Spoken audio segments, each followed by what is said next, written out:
À 72 ans, j'ai découvert que la pire trahison peut venir de ceux qui partagent votre toit.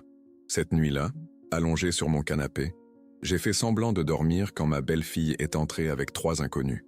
La vieille garde 200 000 € dans ce coffre-fort. Demain, dès qu'elle sera partie, on prend tout. Ces mots ont glacé mon sang, mais j'ai gardé les yeux fermés, la respiration régulière. Ce n'était pas seulement mon argent qu'ils voulaient voler, mais l'avenir de mon petit-fils.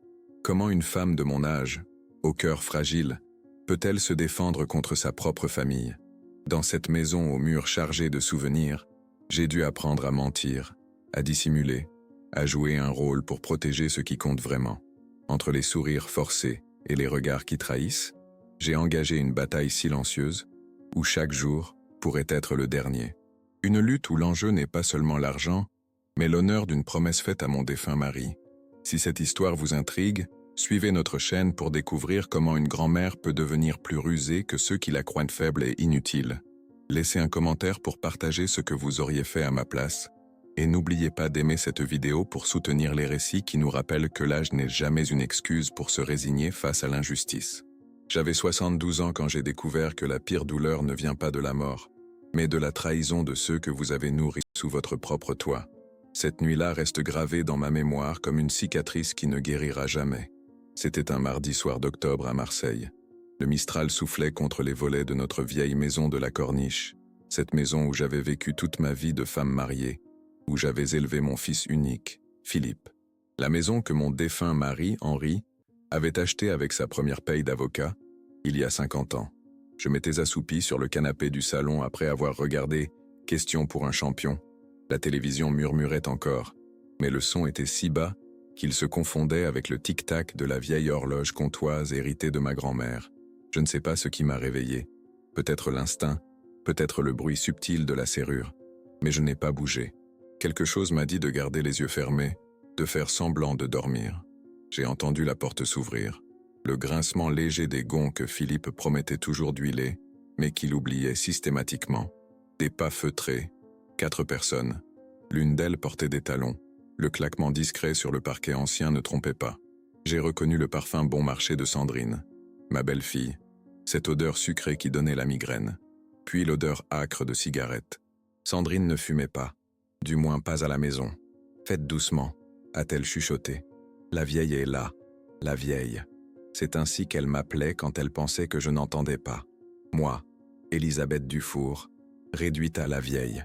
Mes mains ridées se sont crispées sous la couverture en laine que j'avais tricotée moi-même l'hiver dernier, mais j'ai contrôlé ma respiration, lente, régulière, comme si je dormais profondément. « Tu es sûr qu'elle ne se réveillera pas ?»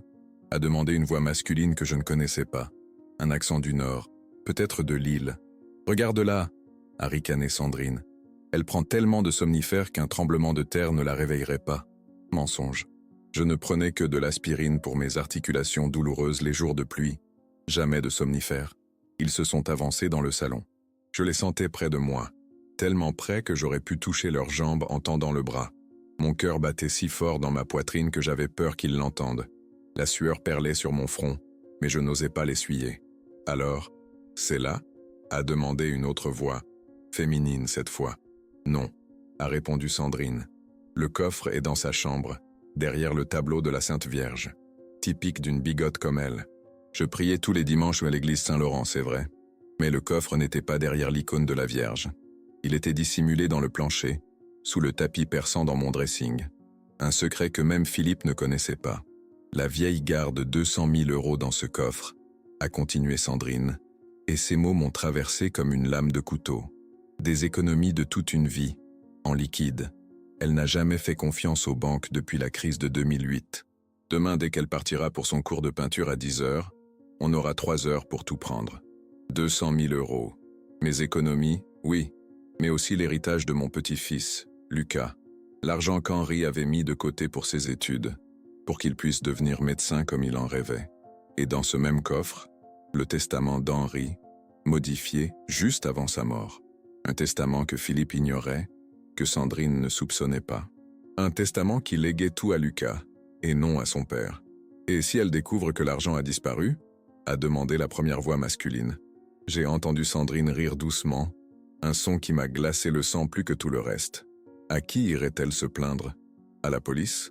Pour dire quoi? Qu'elle cachait 200 000 € en liquide sans les déclarer? Et puis, qui croirait une vieille femme probablement sénile contre la parole de son fils adoré et de sa belle-fille dévouée? Sénile. Le mot m'a frappé comme une gifle. J'avais peut-être des rides, des cheveux blancs et des douleurs aux genoux, mais mon esprit était aussi vif qu'à 30 ans. Je n'avais jamais oublié un anniversaire, jamais confondu le nom d'un voisin, jamais perdu mes clés. Et son fils? Il est d'accord? A demandé la deuxième voix féminine. Il y a eu un silence qui a duré une éternité pour moi. Philippe fera ce que je lui dirai de faire, a finalement répondu Sandrine. Comme toujours. S'il pose des questions, je lui dirai que sa mère a décidé de faire une donation à notre profit. Il me croit toujours. Mon fils, mon petit garçon aux genoux écorchés devenu un homme, sous l'emprise de cette femme que j'avais accueillie dans ma maison, à ma table.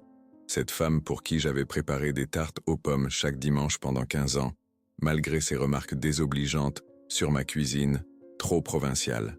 Allons-y, a dit Sandrine. On reviendra demain avec les outils. N'oubliez pas, 10 heures précises. Ils sont partis comme ils étaient venus, en silence. La porte d'entrée s'est refermée doucement.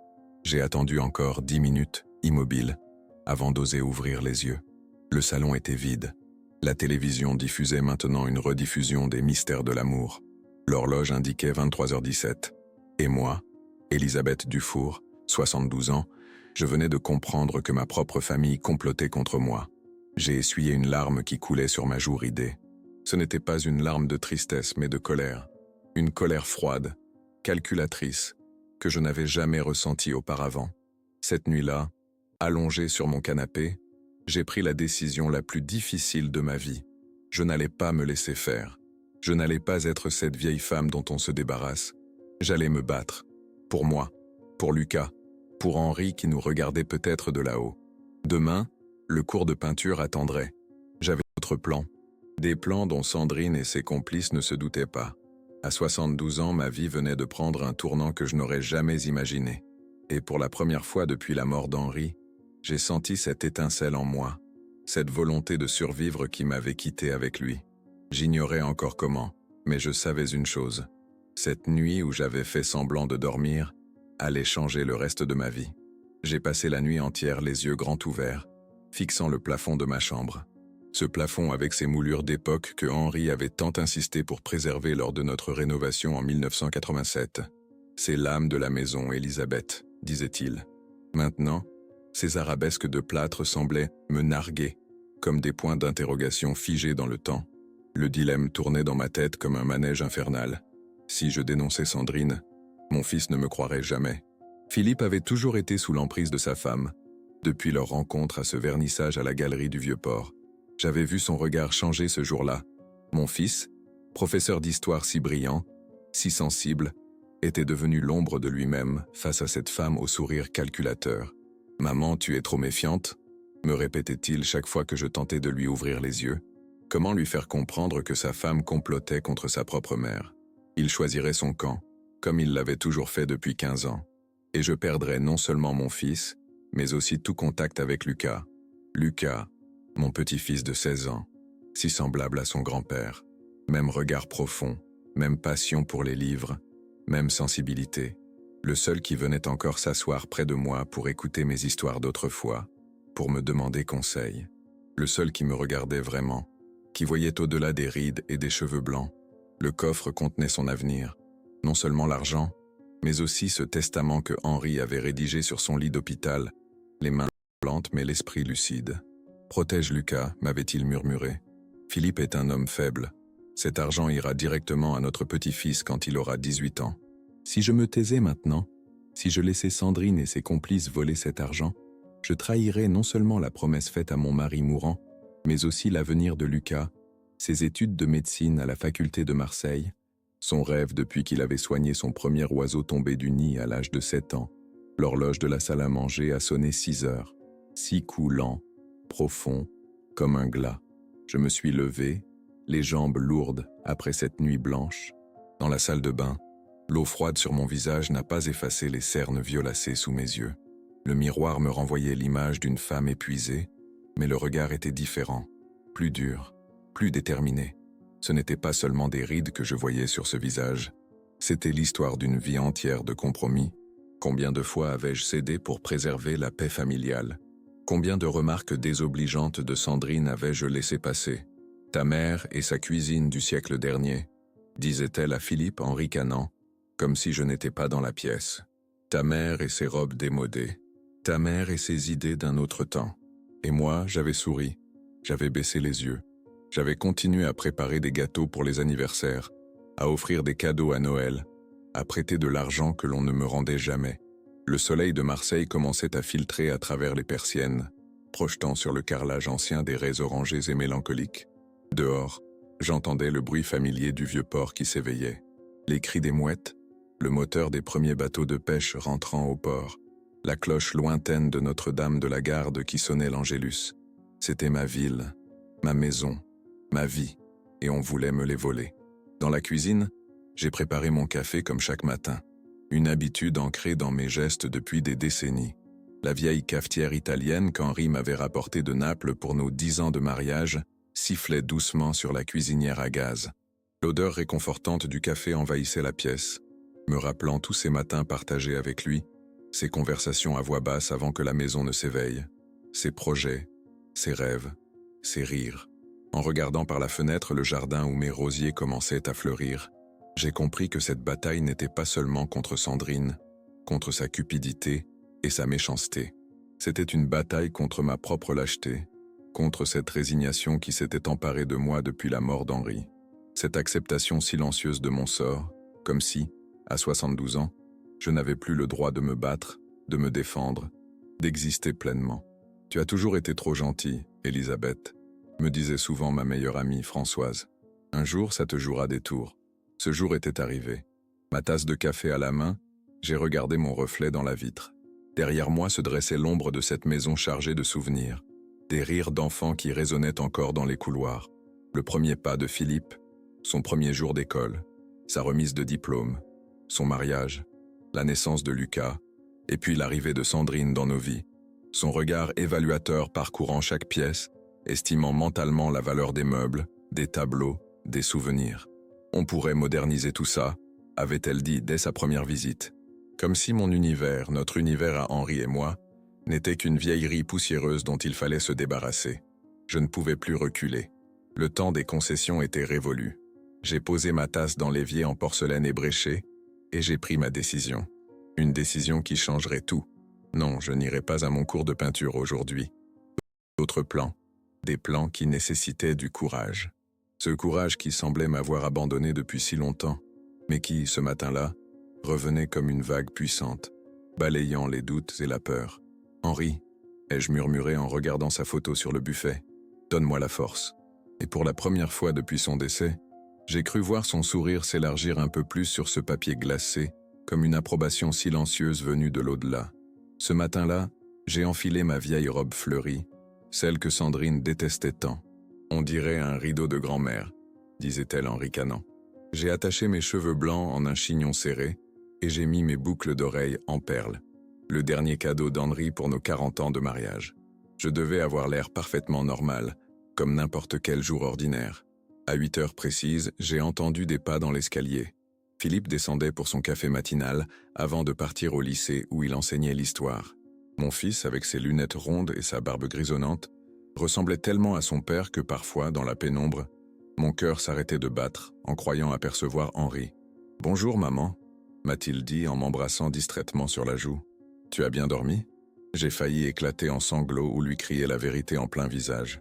Mais j'ai simplement souri, comme je l'avais fait toute ma vie. « Très bien, mon chéri. Et toi ?» Nous avons échangé ces banalités quotidiennes pendant qu'il buvait son café. Pas une fois il n'a levé les yeux de son journal. Savait-il ce que sa femme préparait? Était-il complice ou simplement aveugle? « Je ne rentrerai pas déjeuner », a-t-il annoncé en se levant. Conseil de classe. Bien sûr. Bon courage. La porte s'est refermée derrière lui, et j'ai respiré profondément. Sandrine dormait encore. Elle ne se levait jamais avant 9 heures. Lucas était déjà parti au lycée depuis une demi-heure. J'avais 1 heure devant moi.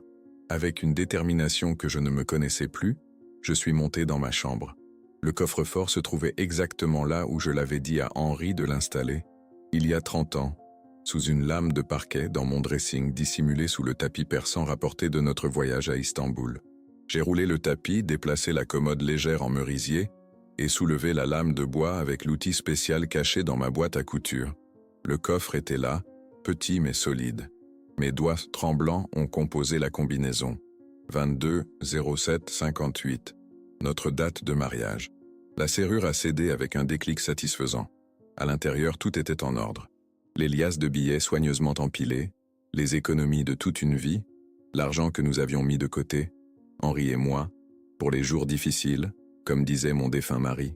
200 000 € exactement, comptés et recomptés chaque premier dimanche du mois. Et plus précieux encore, l'enveloppe scellée contenant le testament d'Henri. Ce testament que même notre notaire, Maître Legrand, ignorait. Un testament holographe, rédigé par Henri sur son lit d'hôpital, 2 jours avant sa mort. « Philippe est faible », avait-il murmuré. « Il se laissera manipuler. Cet argent doit aller directement à Lucas quand il aura 18 ans. » J'ai pris l'argent et le testament, refermé le coffre vide et replacé la lame de parquet et le tapis. Tout semblait identique. Mais où cacher ces 200 000 € et ce document si précieux? Mon regard s'est posé sur l'armoire massive en chêne qui occupait un pan entier de ma chambre. À l'intérieur, pendait toujours le vieux manteau gris d'Henri. Je n'avais jamais pu me résoudre à m'en séparer. Ce manteau qu'il portait le jour de notre rencontre, en 1957, sous la pluie fine de la Canebière. Ce manteau qui sentait encore un peu son eau de Cologne, même après toutes ces années. Personne n'y touchait jamais. Ni Sandrine qui le trouvait miteux, ni Philippe qui détournait toujours le regard quand il l'apercevait, comme si la vue de ce vêtement lui rappelait trop douloureusement l'absence de son père. Avec des gestes précautionneux, j'ai cousu l'argent et le testament dans la doublure du manteau, utilisant mon petit nécessaire de couture. Mes mains déformées par l'arthrite me faisaient souffrir, mais j'ai continué, point après point, dissimulant mon trésor là où le diable lui-même n'aurait jamais l'idée de chercher. Une fois terminé, j'ai replacé le manteau sur son cintre et refermé l'armoire. L'horloge du couloir a sonné 9 heures. Juste à temps. J'entendais déjà Sandrine s'activer dans la salle de bain. J'avais un autre plan en tête. Mon vieux journal intime, celui dans lequel j'écrivais depuis la mort d'Henri, contenait toutes mes pensées, mes craintes, mes espoirs. Et maintenant, il allait contenir bien plus encore. Dans mon secrétaire, j'ai sorti une feuille de papier vierge et j'ai commencé à rédiger une lettre à Lucas. Une lettre qui expliquait tout, les agissements de sa mère, le testament de son grand-père, l'argent caché dans le manteau gris. Je lui demandais pardon de lui révéler la noirceur qui habitait sa propre famille, mais il devait savoir la vérité. J'ai fait une photocopie du testament d'Henri sur mon petit appareil personnel, un luxe que je m'étais offert pour reproduire de vieilles photographies de famille. Puis j'ai glissé la lettre et la copie dans mon journal intime, entre les pages relatant mon chagrin après la mort de mon mari. Ce journal, je le gardais toujours dans le tiroir de ma table de nuit. Personne n'y prêtait attention. Pour Sandrine, les écrits d'une vieille femme n'avaient aucun intérêt. Pourtant, ces pages contenaient désormais la clé de tout. En refermant le tiroir, un nouveau dilemme moral m'a submergé. Devais-je vraiment faire porter ce fardeau à Lucas, lui révéler que sa mère, la femme qui l'avait élevé, était prête à voler sa propre belle-mère, briser son image de famille unie et aimante? Il n'avait que 16 ans, un âge si fragile, où l'on construit encore sa vision du monde. J'ai caressé la couverture usée du journal, indécise. Les yeux d'Henri, depuis le cadre posé sur ma commode, semblèrent me regarder avec intensité. Que ferait-il à ma place? La réponse est venue comme une évidence. Non, pas maintenant. Lucas méritait de préserver encore un peu son innocence, sa foi en l'humanité. Il serait toujours temps de lui révéler la vérité. Pour l'instant, j'allais me battre seul, protéger son héritage sans entacher son cœur. J'ai entendu Sandrine descendre l'escalier, ses talons claquant sur le bois ancien comme un compte à rebours menaçant. Son parfum écœurant a envahi le couloir bien avant qu'elle n'apparaisse. « Ah, vous êtes là », a-t-elle dit en me voyant avec ce sourire faux qui ne réchauffait jamais ses yeux. « Vous n'êtes pas à votre cours de peinture aujourd'hui ? J'ai appelé pour annuler. » Ai-je répondu calmement. « Je ne me sens pas très bien. » Une lueur d'inquiétude a traversé son regard. Pas pour ma santé, j'en étais certaine, mais pour ses plans. « Oh, vraiment ? Rien de grave, j'espère. Une simple migraine. Ça va passer. » Elle a hoché la tête, visiblement contrariée. « Alors vous allez rester à la maison toute la journée ? » « Oui, ai-je confirmé avec un petit sourire. Toute la journée, elle a tourné les talons, son téléphone déjà à la main, sans doute pour prévenir ses complices que le plan était compromis. Mais ce n'était que partie remise, je le savais. En la regardant s'éloigner, j'ai compris que la guerre était déclarée. Une guerre silencieuse, invisible aux yeux des autres, mais dont l'issue déterminerait l'avenir de Lucas et le respect de la dernière volonté d'Henri. Et pour la première fois depuis longtemps, malgré la peur qui me nouait l'estomac, je me sentais vivante. Vraiment vivante. Les jours suivants furent étranges, comme si notre maison s'était transformée en théâtre où chacun jouait un rôle sans jamais révéler ses véritables intentions.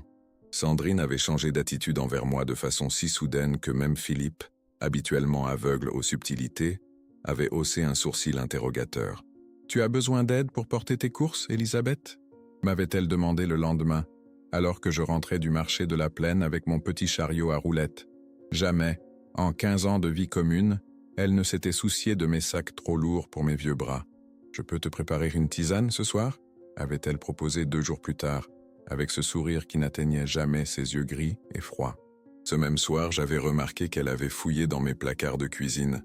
Les boîtes de thé n'étaient plus dans le même ordre, et ma vieille boîte en métal contenant les sachets de verveine était déplacée. « Tu devrais te reposer, maman », insistait Philippe à chaque repas. « Tu as l'air fatigué. Tu prends bien tes médicaments ?»« Mes médicaments. Des simples comprimés pour ma tension et mon cholestérol. Rien qui justifiait cette sollicitude soudaine. Je les observais attentivement, scrutant leurs gestes, analysant leurs mots. Cette situation me rappelait les romans d'Agatha Christie que je dévorais dans ma jeunesse, sauf que j'étais à la fois le détective et la victime potentielle. J'avais pris l'habitude de jeter discrètement tout ce que Sandrine me préparait. Thé, bouillon, soupe, tout finissait dans l'évier ou dans les plantes du balcon quand personne ne regardait. Je ne pouvais m'empêcher de penser qu'elle cherchait peut-être à me droguer pour avoir accès au coffre en mon absence. Paranoïa de vieille femme ou instinct de survie? Je n'aurais su le dire. « Tu as confiance en Sandrine ?» avais-je demandé un jour à Philippe alors que nous étions seuls dans la cuisine. Mon fils avait cessé de couper son pain et m'avait regardé avec un mélange de surprise et d'agacement. « Bien sûr, maman. Pourquoi cette question ? » « Comme ça ?» avais-je répondu en haussant les épaules. « Elle semble différente ces derniers temps. Elle essaie juste d'être gentille avec toi, » avait-il répliqué, la mâchoire légèrement crispée. « Tu pourrais faire un effort aussi. » Cette phrase m'avait blessé plus que je ne voulais l'admettre. Comment mon propre fils ne voyait-il pas ce qui se passait sous son toit? Comment pouvait-il être si aveugle? En 3 semaines, Sandrine avait réussi à créer autour de moi une image de femme âgée, fragile, et peut-être même un peu confuse. Elle laissait traîner des objets à des endroits inhabituels dans la maison, puis suggérait doucement que j'avais dû les déplacer sans m'en souvenir. Elle rappelait à Philippe, toujours en ma présence, que j'avais oublié de prendre mes médicaments, alors que je les avais pris scrupuleusement. Petit à petit, elle tissait sa toile, préparant le terrain pour le moment où elle pourrait affirmer que j'avais donné cet argent ou pire, que je l'avais imaginé. Un mardi matin, alors que je me préparais pour mon rendez-vous mensuel chez le docteur Moreau, mon cœur s'est mis à battre de façon irrégulière. Des palpitations douloureuses, comme si un oiseau affolé cherchait à s'échapper de ma cage thoracique.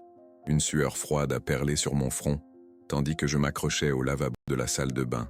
La pièce tournait autour de moi, et pendant un instant terrible, j'ai cru que ma dernière heure était arrivée. « Sandrine ?» ai-je appelé, la voix étranglée par la peur. « Sandrine, s'il te plaît. » Elle est apparue dans l'encadrement de la porte, vêtue de son peignoir de soie, les cheveux encore humides de sa douche. Son expression affichait l'inquiétude, mais ses yeux brillaient d'une étrange lueur que je ne connaissais que trop bien. « Qu'est-ce qui se passe ?» a-t-elle demandé, la main sur ma épaule. « Mon cœur. J'ai mal. Appelle le médecin. » Tout est devenu flou après ça. Je me souviens du trajet en ambulance, des lumières défilant au plafond des couloirs de l'hôpital de la Timone, des visages penchés au-dessus de moi. Le docteur Moreau est venu me voir dans l'après-midi, son visage rond et bienveillant empreint d'une gravité inhabituelle. « Madame Dufour » a-t-il commencé, vérifiant que nous étions seuls dans la chambre. « Vous avez subi une arythmie cardiaque assez sévère.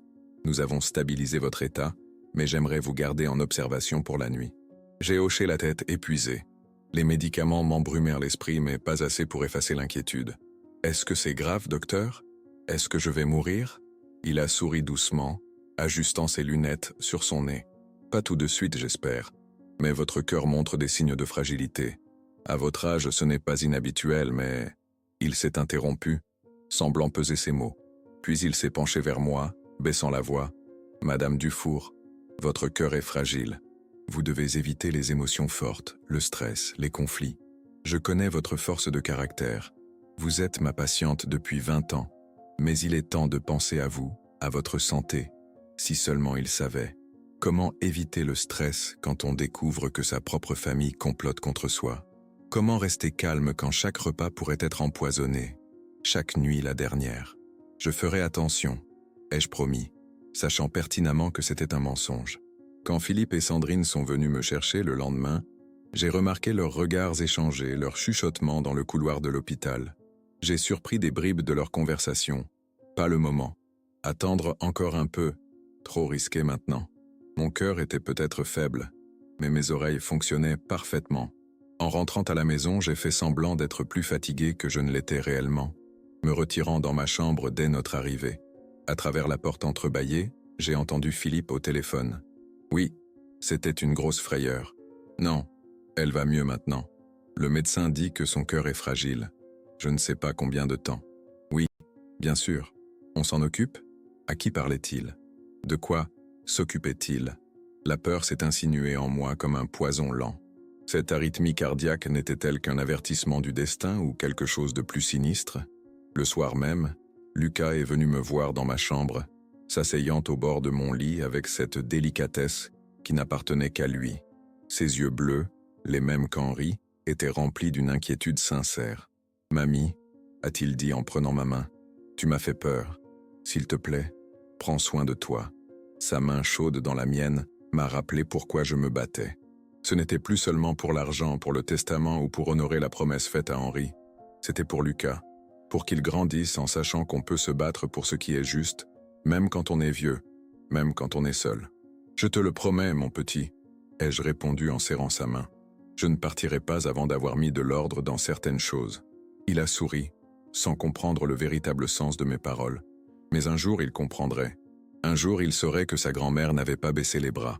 Cette nuit-là, allongé dans mon lit, j'ai compris que le combat qui m'attendait n'était plus seulement une lutte pour la justice ou l'héritage de Lucas. C'était devenu une course contre la montre, la bataille d'un cœur usé contre la malveillance de ceux qui attendaient qu'il cesse de battre. La semaine qui suivit mon retour de l'hôpital fut marquée par des événements troublants qui me glacèrent le sang. C'était comme si une main invisible avait commencé à tisser une toile d'araignée autour de moi, m'enfermant peu à peu dans une cage dont je ne voyais pas encore les barreaux. Le premier incident se produisit un mardi après-midi. Je prenais mon thé sur la petite terrasse qui donnait sur la rue, savourant les derniers rayons d'un soleil automnal. Marseille s'illuminait d'une lumière dorée à cette heure-là, transformant même les façades les plus défraîchies en tableaux impressionnistes. C'est alors que je l'ai aperçu. Un homme se tenait immobile de l'autre côté de la rue, adossé à un platane dont les feuilles jaunies commençaient à tomber. Il portait une veste en cuir usée et des lunettes de soleil, malgré l'heure tardive. Quelque chose dans sa posture, dans la façon dont il fixait notre maison, a fait naître un malaise en moi. J'aurais juré l'avoir déjà vu quelque part. Puis, comme un éclair dans ma mémoire, je l'ai reconnu. C'était l'un des hommes qui accompagnait Sandrine cette fameuse nuit où tout avait commencé. Mon sang s'est figé dans mes veines. Je me suis levé brusquement, renversant ma tasse qui s'est brisée sur les dalles de la terrasse. Quand j'ai relevé les yeux, l'homme avait disparu. « Mamie, tout va bien ?» Lucas était apparu derrière moi, alerté par le bruit. « Oui, oui », ai-je balbutié, juste mes vieilles mains qui tremblent un peu. Il m'a aidé à ramasser les morceaux de porcelaine. Ma tasse préférée, celle qu'Henri m'avait rapportée de notre voyage à Vienne pour nos 30 ans de mariage. Je l'ai regardée, brisée comme mes illusions sur la famille que j'avais construite. Le deuxième incident fut encore plus troublant. Jeudi soir, alors que toute la maison dormait, la sonnette a retenti. Il était presque minuit. Dans notre quartier tranquille de l'Estac, personne ne sonnait à une telle heure. J'étais encore éveillé, assise dans mon fauteuil près de la fenêtre, incapable de trouver le sommeil depuis que j'avais découvert le complot. Le son strident a déchiré le silence, me faisant sursauter violemment. Mon cœur fragile s'est emballé, comme un oiseau affolé dans sa cage. J'ai attendu, pétrifié, espérant que Philippe ou Sandrine se lèveraient pour voir qui pouvait bien sonner à cette heure. Mais rien, pas un bruit dans la maison. J'ai fini par me lever, m'approchant de la fenêtre sur la pointe des pieds. Écartant légèrement le rideau de dentelle, j'ai scruté l'obscurité de la rue. Il n'y avait personne sur le perron, personne dans la rue non plus. Juste une ombre qui disparaissait au coin, trop vite pour que je puisse l'identifier. Le lendemain matin, j'ai demandé à Philippe et Sandrine s'ils avaient entendu la sonnette. « Quelle sonnette, maman ?» a répondu mon fils en fronçant les sourcils. « Hier soir, vers minuit, quelqu'un a sonné à la porte. » Sandrine et Philippe ont échangé un regard qui m'a glacé le sang. « Personne n'a sonné, Elisabeth », a dit Sandrine avec ce sourire condescendant qu'elle réservait aux enfants et aux vieillards. « Tu as dû rêver. Tu prends bien tes somnifères. » « Je ne prends pas de somnifères, ai-je répliqué sèchement. Et je sais ce que j'ai entendu. Philippe a posé sa main sur mon épaule, comme on le fait avec une enfant qui s'obstine dans un caprice. « Maman, tu es encore fragile depuis ton séjour à l'hôpital. Le médecin a dit que tu pouvais avoir des hallucinations auditives à cause de tes médicaments pour le cœur. Jamais le docteur Moreau n'avait mentionné de tels effets secondaires. Mais avant que je puisse protester, ils avaient déjà changé de sujet, me laissant avec le doute insidieux qu'ils essayaient de planter dans mon esprit. Cherchaient-ils à me faire croire que je perdais la raison? Le troisième incident fut le plus étrange. Samedi matin, je suis descendu à la cuisine pour préparer le petit déjeuner comme chaque jour. Sur la table, une tasse de thé encore fumante m'attendait, avec un petit mot de Sandrine. « Pour votre santé, belle maman. Tisane de verveine et miel. » Cette gentillesse soudaine m'a fait frissonner. Jamais en 15 ans elle n'avait préparé quoi que ce soit pour moi. J'ai pris la tasse et l'ai vidée discrètement dans l'évier, avant de la rincer soigneusement. Puis j'en ai préparé une autre avec mon propre thé, sous l'œil méfiant de Mirabelle, notre vieux chat gris. Plus tard dans la journée, j'ai découvert que ma petite tasse en porcelaine bleue, celle que j'avais utilisée à la place de celle préparée par Sandrine, avait disparu. J'ai cherché partout dans la cuisine, dans le lave-vaisselle, dans les placards. Rien. 3 jours après, en faisant le ménage dans la chambre de Lucas pendant qu'il était au lycée, j'ai retrouvé cette même tasse, brisée, au fond de sa corbeille à papier. Lucas n'entrait jamais dans ma cuisine. Il ne préparait jamais son propre thé. Comment ma tasse avait-elle pu se retrouver dans sa chambre et pourquoi était-elle cassée? Ces événements, isolés, auraient pu passer pour des coïncidences, des accidents, des oublis dus à mon âge. Mais ensemble, ils formaient un motif inquiétant. Quelqu'un essayait de me faire peur, ou pire, de me faire passer pour folle. Chaque ombre dans le couloir, chaque craquement du parquet la nuit me faisait sursauter. Je me surprenais à vérifier 3 fois que ma porte était bien verrouillée avant de me coucher. Je goûtais à peine au plat que Sandrine préparait, prétextant un manque d'appétit.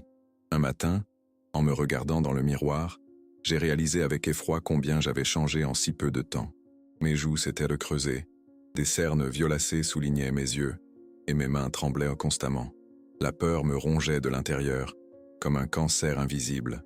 Le plus douloureux était peut-être la solitude. À qui pouvais-je confier mes craintes? Philippe était sous l'emprise de sa femme. Lucas était trop jeune pour porter un tel fardeau. Mes amies de longue date étaient soit décédées, soit trop âgées et fragiles elles-mêmes pour m'aider. Françoise, ma meilleure amie depuis l'école normale, vivait maintenant dans une maison de retraite à Nice, son esprit s'égarant de plus en plus dans les brumes de l'Alzheimer. J'étais seul face à cette menace qui grandissait jour après jour dans ma propre maison. Chaque détail semblait un avertissement, mais je ne savais pas contre quoi exactement. Le poids de cette angoisse me faisait trébucher dans mes propres pas, et chaque ombre projetée par la lumière des réverbères se transformait en fantôme de trahison. Une nuit, alors que l'insomnie me tenait compagnie comme une vieille amie fidèle, j'ai pris une décision. Je ne pouvais plus vivre ainsi dans la peur constante à sursauter au moindre bruit. Il était temps d'agir, de reprendre le contrôle de ma vie et de ma maison. Le lendemain matin, j'ai appelé Maître Legrand, notre notaire depuis plus de 40 ans. Sa secrétaire m'a donné rendez-vous pour la semaine suivante. C'était un début, un petit pas vers la libération. En raccrochant le téléphone, j'ai surpris Sandrine qui se tenait dans l'embrasure de la porte, son expression indéchiffrable figeant ses traits pourtant si beaux. « Un problème, belle maman ?» a-t-elle demandé de cette voix doucereuse qui ne présageait jamais rien de bon. « Non, ma chère », ai-je répondu avec un sourire que j'espérais convaincant. « Juste quelques papiers à mettre en ordre. À mon âge, il faut penser à tout, n'est-ce pas ?» Elle a hoché la tête, ses yeux ne quittant pas mon visage. « Bien sûr, la prévoyance est une vertu. » Dans son regard, j'ai cru lire une lueur d'inquiétude, peut-être même de peur, et pour la première fois depuis le début de cette histoire, j'ai senti que je n'étais peut-être pas aussi impuissante que je le croyais. La pluie tombait ce mercredi-là, transformant les rues de Marseille en rivières argentées, tambourinant contre les volets de notre maison comme des doigts impatients. C'était une de ces averses méridionales, soudaines et violentes, qui semblent vouloir laver la ville de tous ses péchés. Je préparais le déjeuner dans la cuisine, mes vieilles mains pelant des pommes de terre pour un gratin dauphinois, le plat préféré de Philippe depuis son enfance. La radio diffusait doucement une chanson de Barbara, L'Aigle Noir, dont les paroles mélancoliques se mêlaient au crépitement de la pluie. Dans ces moments ordinaires, j'arrivais presque à oublier la menace qui planait sur moi. Presque. J'entendais Sandrine au téléphone dans le salon. Sa voix était basse, tendue, comme si elle craignait d'être entendue. J'ai posé mon couteau et me suis approché silencieusement de la porte entr'ouverte, le cœur battant. Impossible pour l'instant, trop risqué. Elle a pris rendez-vous chez le notaire. Je ne sais pas pourquoi. Peut-être qu'elle se doute de quelque chose. Mon sang s'est glacé. Elle surveillait mes appels. Comment savait-elle pour mon rendez-vous avec Maître Legrand? Philippe commence à poser des questions. Il faut être plus discret. Oui, je sais combien il y a dans ce fichu coffre. 200 000. Elle me l'a dit elle-même. Non, je n'ai pas encore trouvé la clé. Et j'ai reculé doucement, retournant à mes pommes de terre, l'esprit en ébullition. Ainsi, Sandrine continuait ses manigances, même après mon malaise cardiaque. La cupidité n'avait donc pas de limite? Pas même la santé fragile d'une femme de 72 ans? Midi approchait quand j'ai entendu Philippe rentrer. Il ne déjeunait habituellement pas à la maison en semaine, ses obligations au lycée l'en empêchant. Sa présence inattendue m'a surprise. « Philippe » ai-je appelé depuis la cuisine. « Tu es rentré tôt aujourd'hui. » Il est apparu dans l'encadrement de la porte, l'air fatigué, les cheveux mouillés par la pluie. Il y avait quelque chose d'inhabituel dans son regard. Une tristesse peut-être? Une inquiétude? Le professeur de mathématiques est absent, j'ai pu me libérer, a-t-il expliqué en déposant un baiser distrait sur ma joue. Ça sent bon? Gratin dauphinois? J'ai hoché la tête, heureuse de ce petit moment de normalité retrouvé. Mon fils dans ma cuisine, appréciant ma cuisine. Comme avant Sandrine. « Où est ta femme » ai-je demandé en enfournant le plat. Au téléphone. Encore. Il a soupiré, passant une main lasse dans ses cheveux. Elle passe sa vie au téléphone ces temps-ci. J'ai failli lui dire avec qui elle parlait, ce qu'elle complotait. Les mots brûlaient sur ma langue, impatient de sortir. Mais quelque chose dans son expression m'a retenu. Cette fatigue, cette résignation. Était-il vraiment prêt à entendre la vérité? Nous nous sommes assis à table. Sandrine nous rejoignant avec son sourire de façade. Le repas s'est déroulé dans un silence étrange, seulement ponctué par le tintement des couverts sur la porcelaine ancienne. Mon service de mariage, celui qu'Henri et moi n'utilisions que pour les grandes occasions, et que Sandrine sortait maintenant pour un simple déjeuner du mercredi. « C'est délicieux, maman », a dit Philippe, mais son ton était mécanique, ses pensées visiblement ailleurs. « Tu n'as presque pas touché à ton assiette, chérie », a remarqué Sandrine, sa main posée sur celle de mon fils avec une tendresse étudiée. Il a haussé les épaules. « Pas très fin.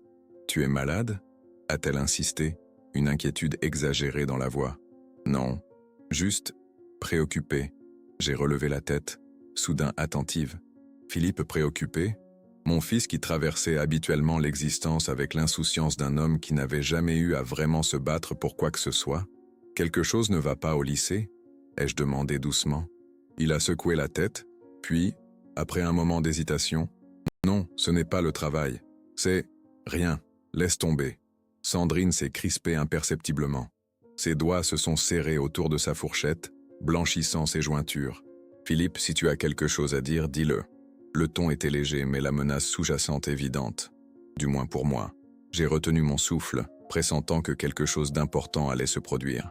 Philippe a reposé ses couverts et nous a regardés tour à tour, sa mère et sa femme, comme s'ils nous voyaient pour la première fois. J'ai reçu un appel étrange ce matin, du Crédit Mutuel. Sandrine a pâli visiblement. Et alors? Sa voix était un peu trop aiguë, un peu trop rapide. Il voulait confirmer le transfert de 50 000 € vers un compte à Genève. Un transfert que j'aurais apparemment autorisé hier. Le silence qui a suivi était si dense qu'on aurait pu le couper au couteau. J'ai baissé les yeux vers mon assiette, ne voulant pas qu'il voie là-bas la lueur de compréhension dans mon regard. Alors c'était ça le plan? Vider les comptes de Philippe en plus de voler mon argent? C'est absurde, a balbutié Sandrine. Une erreur de la banque, clairement. C'est ce que je me suis dit aussi. a continué Philippe, sa voix dangereusement calme, jusqu'à ce que l'employé me décrive la personne qui s'est présentée à l'agence avec ma pièce d'identité. Apparemment, j'ai une nouvelle cicatrice sur la joue gauche et je me teins les cheveux en blond maintenant. Sandrine s'est levée brusquement, renversant son verre de vin qui s'est répandu sur la nappe blanche comme une tache de sang. « Tu m'accuses de quelque chose ?» ?»« Je ne sais pas, Sandrine. »« Dois-je t'accuser de quelque chose ?» Leur voix montait, emplissant la petite cuisine de leur colère. J'étais devenu invisible, témoin silencieux d'une scène que je n'aurais jamais cru voir un jour. Tu passes ton temps au téléphone, tu disparais des heures sans explication, notre compte en banque se vide mystérieusement. La voix de Philippe tremblait d'une rage contenue. « Tu me fais suivre maintenant ?» a crié Sandrine. « Tu vérifies mes appels ? Je ne te fais pas suivre, mais l'agent de sécurité de la banque, lui, a eu la présence d'esprit de prendre une photo de la personne qui se faisait passer pour moi. Tu veux la voir ? » Le visage de Sandrine s'est décomposé. « Tu préfères croire un inconnu plutôt que ta propre femme ? Ce n'était pas toi sur la photo, » a dit Philippe avec un calme qui m'a surprise. C'était un homme que je n'avais jamais vu.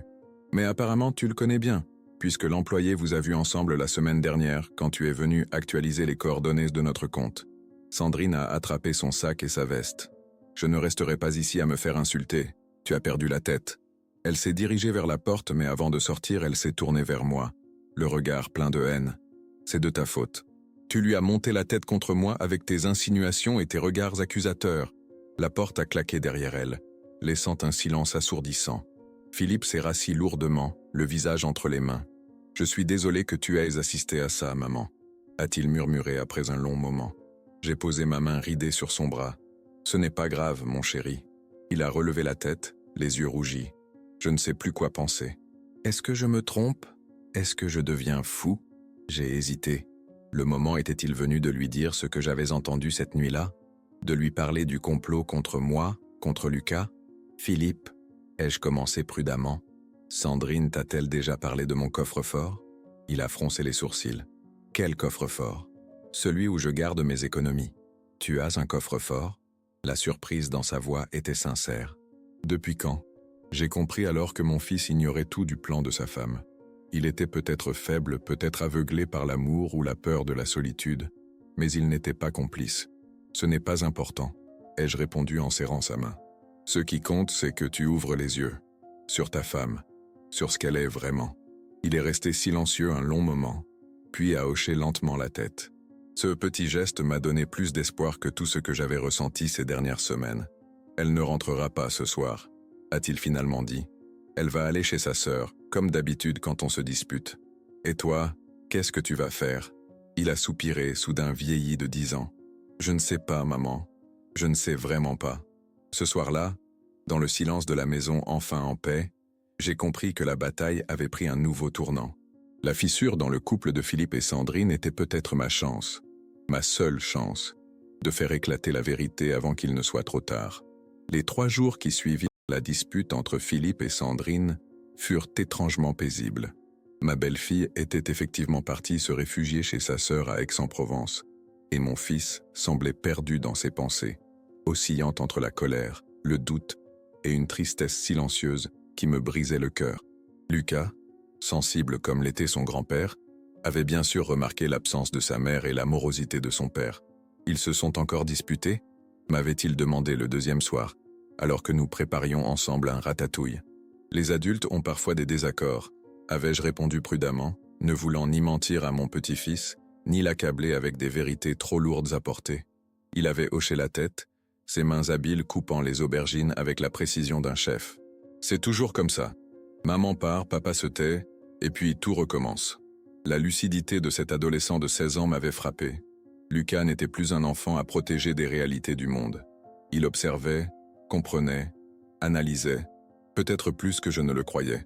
Samedi arriva, ramenant avec lui Sandrine comme si rien ne s'était passé.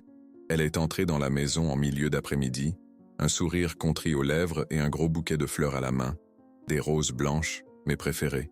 Comment connaissait-elle ce détail que je n'avais jamais partagé avec elle?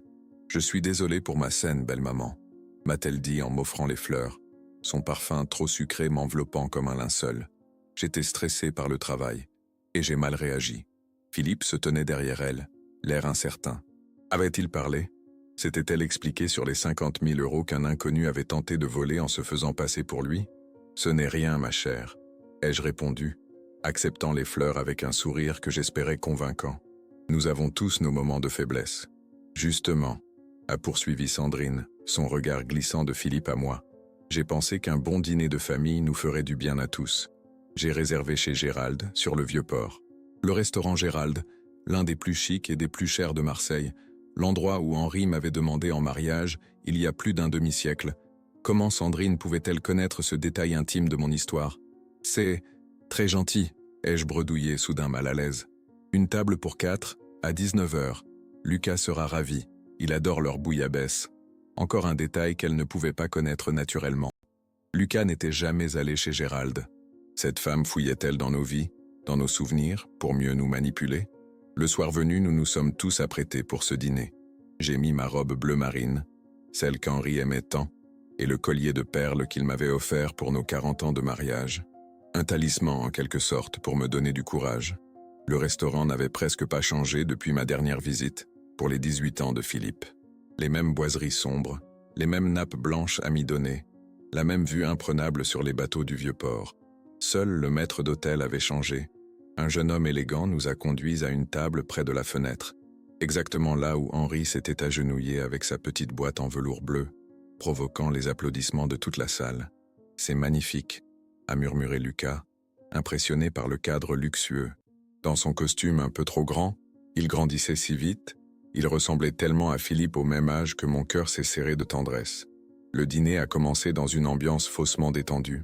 Sandrine jouait parfaitement son rôle d'épouse et de mère aimante, racontant des anecdotes, riant aux plaisanteries de Lucas, posant sa main sur celle de Philippe avec une tendresse étudiée. Mon fils semblait avoir baissé sa garde, séduit une fois de plus par cette femme qu'il n'avait jamais vraiment connue. Le vin aidant, un cassis blanc que je sirotais à peine, contrairement à Sandrine qui en était déjà à son 3e verre, la conversation a dérivé vers des sujets plus personnels. « Au fait, belle maman », a lancé Sandrine entre 2 bouchées de loup grillé, « Philippe m'a dit que vous aviez un coffre-fort. Quelle bonne idée à votre âge. On ne sait jamais ce qui peut arriver. » La fourchette a tremblé dans ma main. Je l'ai reposée lentement, essayant de masquer mon trouble. « Vraiment? Je ne me souviens pas avoir mentionné un coffre. » Philippe a froncé les sourcils. « Tu m'en as parlé l'autre jour, maman. » Après le départ de Sandrine.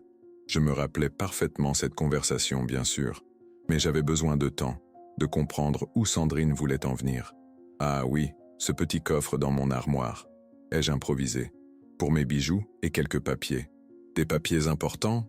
a insisté Sandrine, son sourire ne quittant pas ses lèvres, mais n'atteignant jamais ses yeux. « Des souvenirs, surtout. Des lettres d'Henri, des photos anciennes. » Lucas suivait notre échange, sa curiosité éveillée. « Tu as des lettres de grand-père? Tu ne me les as jamais montrées. Elles sont très personnelles, mon chéri. » Sandrine a vidé son verre et s'est penchée en avant, créant une fausse intimité. Et pourquoi ne pas ouvrir ce coffre ce soir?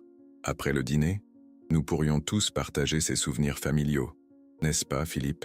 Mon fils, surpris par cette suggestion, a hésité. Je ne sais pas si c'est une bonne idée. Si maman considère que ces souvenirs sont privés... Nonsense, s'est exclamée Sandrine, utilisant cet anglicisme qu'elle affectionnait tant. Nous sommes une famille. Il n'y a pas de secret entre nous, n'est-ce pas? Le regard qu'elle m'a lancé alors était un défi ouvert. Elle savait que j'avais vidé le coffre. Elle savait que je l'avais entendu cette nuit-là. C'était un jeu de pouvoir, et elle venait de montrer ses cartes. Mon cœur battait à tout rompre dans ma poitrine. Le docteur Moreau m'avait prévenu d'éviter les émotions fortes, mais comment rester calme face à une telle confrontation? Le problème, ai-je dit en posant ma serviette sur la table, c'est que je ne me rappelle plus la combinaison. Le visage de Sandrine s'est durci imperceptiblement. Vraiment? À votre âge, j'imagine que la mémoire peut faire défaut. Cette pique à peine voilée sur mon âge n'est pas passée inaperçue. Lucas a froncé les sourcils, visiblement mal à l'aise face au ton condescendant de sa mère. « Grand-mère n'est pas sénile », a-t-il dit soudain, prenant ma défense avec une assurance qui m'a ému aux larmes. Elle connaît par cœur tous les anniversaires, tous les numéros de téléphone, toutes les dates importantes de notre famille. Un silence gêné est tombé sur la table. Sandrine a forcé un rire qui sonnait faux. Bien sûr, je plaisantais. Ta grand-mère est en pleine possession de ses moyens. Alors pourquoi insinuer le contraire? a demandé Lucas, une colère contenue dans sa voix d'adolescent qui muait encore par moments. Philippe s'est éclairci la gorge, visiblement mal à l'aise. Ce n'est pas le moment, Lucas. Quand est le moment alors? Le ton de mon petit-fils montait. Quand maman fait des remarques méchantes sur mamie, quand elle fouille dans ses affaires pendant qu'elle est absente, quand elle invite des étrangers à la maison au milieu de la nuit. Mon sang s'est glacé. Lucas savait. Il avait vu ou entendu quelque chose. Sandrine a pâli visiblement. « De quoi parles-tu? Je t'ai vu, » a-t-il répondu, tremblant de rage contenue. « Il y a un mois. Tu croyais que je dormais, mais je revenais des toilettes. J'ai vu ces gens que tu as fait entrer. J'ai entendu ce que vous disiez sur le coffre de grand-mère. La bombe venait d'exploser, en plein milieu du restaurant Gérald, sous les regards curieux des tables voisines.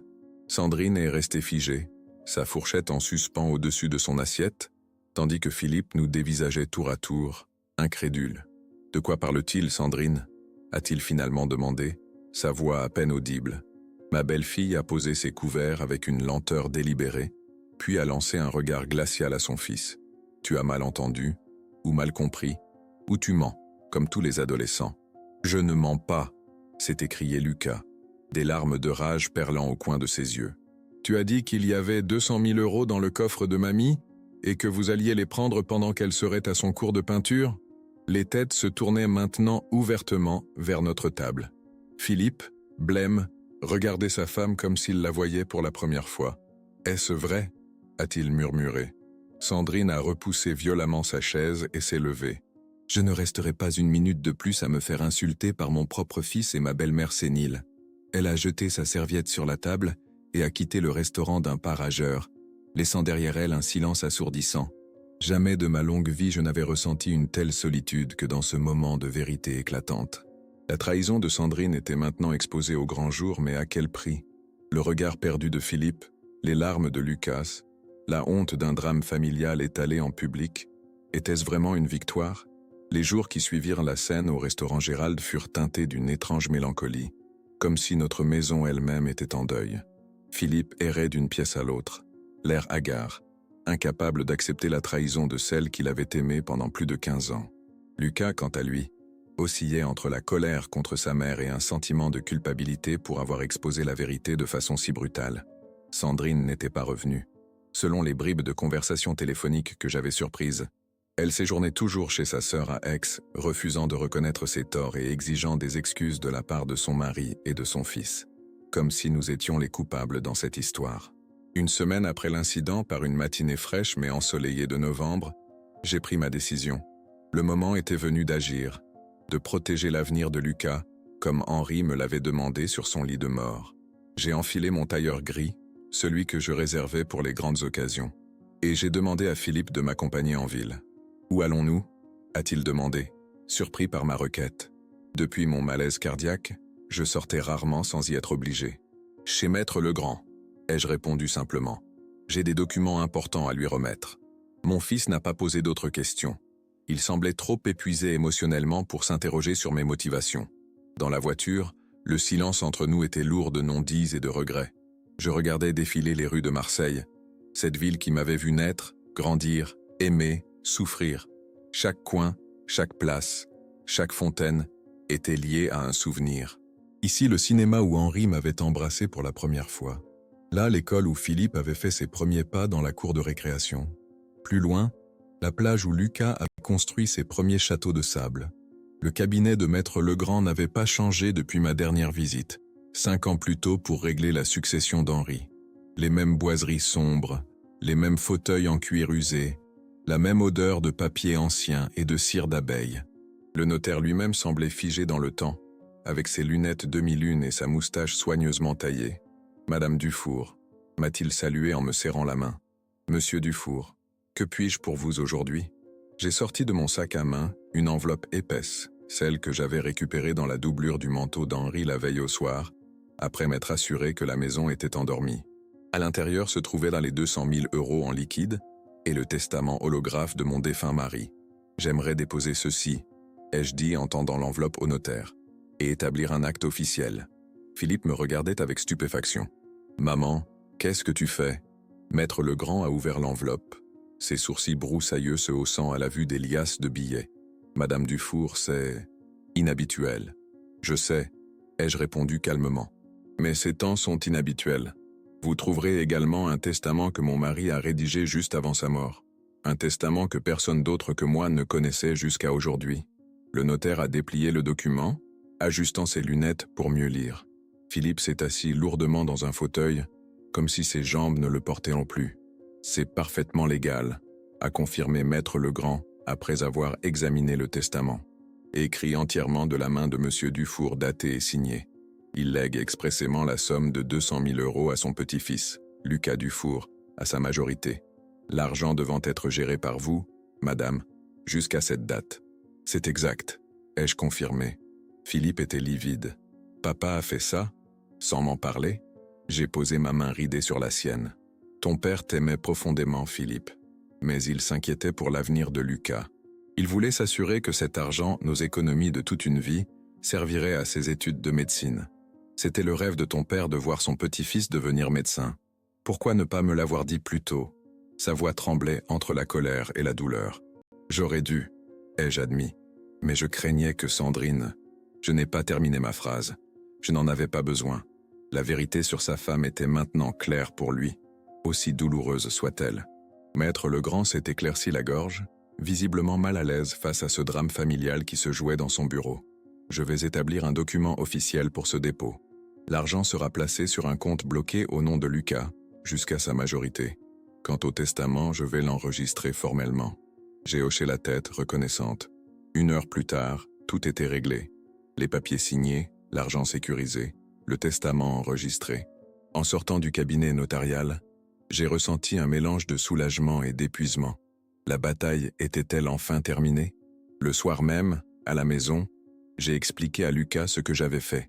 Nous étions assis tous les trois dans le salon, les dernières lueurs du jour caressant les murs ornés des photos de notre histoire familiale. Philippe était silencieux, perdu dans ses pensées, mais présent, physiquement et moralement. Ton grand-père t'aimait infiniment, ai-je dit à Lucas dont les yeux s'étaient embués de larmes. Cet argent est pour ton avenir, pour que tu puisses réaliser ton rêve de devenir médecin. Pourquoi ne pas m'avoir parlé de tout ça plus tôt, mamie? A-t-il demandé, sa voix d'adolescent se brisant d'émotion. Je voulais te protéger, ai-je répondu sincèrement, te préserver de la laideur du monde adulte, de la cupidité, de la trahison. Tu méritais de croire encore un peu à la bonté des gens, à l'amour inconditionnel de ta famille. Il a hoché la tête, comprenant bien plus que ses 16 ans ne le laissaient supposer. Et maintenant, qu'est-ce qui va se passer avec maman? Philippe a soupiré profondément. Je ne sais pas, Lucas. Ta mère et moi devons avoir une conversation sérieuse. Mais quoi qu'il arrive entre nous, tu resteras toujours notre fils. Rien ne changera ça. 3 jours plus tard, Sandrine est revenue à la maison pour récupérer ses affaires. Philippe l'attendait dans le salon, tandis que Lucas et moi étions sortis au marché. Une stratégie délibérée pour éviter une confrontation qui n'aurait servi personne. Quand nous sommes rentrés, elle était partie, laissant derrière elle un vide étrange, comme si l'air même de la maison était plus léger, plus respirable. Philippe nous a simplement dit que c'était fini, qu'ils avaient convenu de divorcer, et que Lucas pourrait voir sa mère aussi souvent qu'il le souhaiterait. Le lendemain, alors que je prenais mon petit déjeuner sur la terrasse, profitant du soleil hivernal, j'ai surpris une conversation entre Philippe et Lucas dans la cuisine. « Tu es en colère contre maman ?» demandait mon petit-fils. « Pas en colère, non », répondait Philippe après un silence. Déçu, triste, mais pas en colère. La colère ne résout rien. Et contre mamie, pour avoir gardé le secret du testament, un nouveau silence, plus long. Ta grand-mère a fait ce qu'elle croyait juste, pour te protéger, pour honorer la volonté de ton grand-père. Comment pourrais-je lui en vouloir? Ces mots m'ont réchauffé plus que le soleil qui caressait mes vieilles mains. Peut-être que toute cette douleur, toutes ces trahisons et ces secrets avaient au moins servi à quelque chose, à nous rapprocher, à nous rappeler l'importance de la loyauté et de la vérité.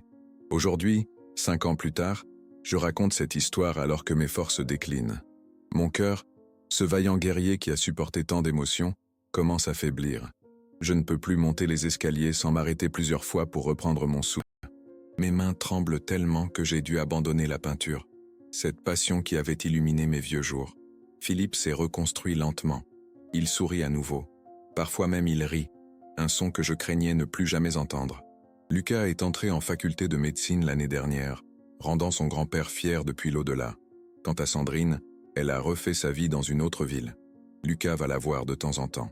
Il lui a pardonné, avec cette capacité étonnante qu'ont les jeunes cœurs à guérir et à aimer malgré les blessures. Mon fils vient rarement me voir.